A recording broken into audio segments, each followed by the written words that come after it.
kitendo cha lineup kutoka, jina la Bajaber liko pale, ilikuwa ni furaha kubwa sana kwa wanasimba, na ilikuwa ni ushindi wa kwanza kwa Bajaber, hata kama asingecheza hii leo, lakini kitendo cha jina lake kuwemo kwenye wachezaji 18 wanaocheza hii leo tayari ilikuwa ni ushindi mkubwa mno kwa Bajaber. Lakini kitendo cha Mwalimu Selemani Matola kumnyanyua Bajaber kwenye kiti na kupasha misuli, hata kama asingeingia bado ilikuwa ni ushindi mwingine wa pili mkubwa mno kwa Bajaber. Waliitika, sijui umeelewa. Kitendo cha Bajaber kuingia uwanjani ikawa ni ushindi wa 3 wa Bajaber, na ushindi wa 4 ni kitendo chake cha kufunga goli. Na lile goli sio goli la mama ni bebe, ni goli la fundi ambaye kwenye 18 imepigwa anakutana nayo kwenye utulivu mkubwa mbele ya uso wa Beno Kakolanya. Kaka Kakolanya anadaka, Kakolanya kipa, Kakolanya anatisha, Kakolanya akivimba pale kwenye milingoti anaogopesha. Lakini Bajaber yote hayo hakuyaona, akapasia nyavu.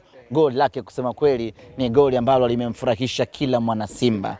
Yaani ukitaka kuona namna gani goli lake limefurahiwa, tazama wachezaji wote walitoka kwenye bench wakaenda kukimbilia kumshangilia. Kwa nini hiyo imetokea? Kwa sababu wachezaji wanamuona Bajaber anavyo struggle na nafsi yake tunapokuwa kambini.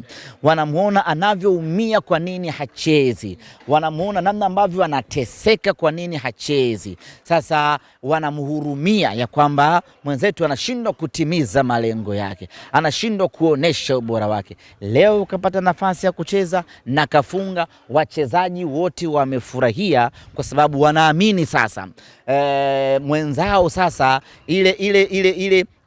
ile kiu imemuisha, yale majonzi aliyokuwa nayo kwenye moyo wake yamemuisha. Ndio maana wamefurahi vibaya mno, na mimi nimefurahi mpaka nimetonesha mguu. Sasa VIP wanaruhusu mambo. Sijakaa hapa. Nikaa kule. Kule. Nikaa kule nikaa naangalia bodi. Baba, nimeruka mpaka nimetonesha mguu nakwambia. Kule goli bao wakati wanafunga upande ule na upande ule. Nimeliona. Alafu anaingia touch yake ya kwanza.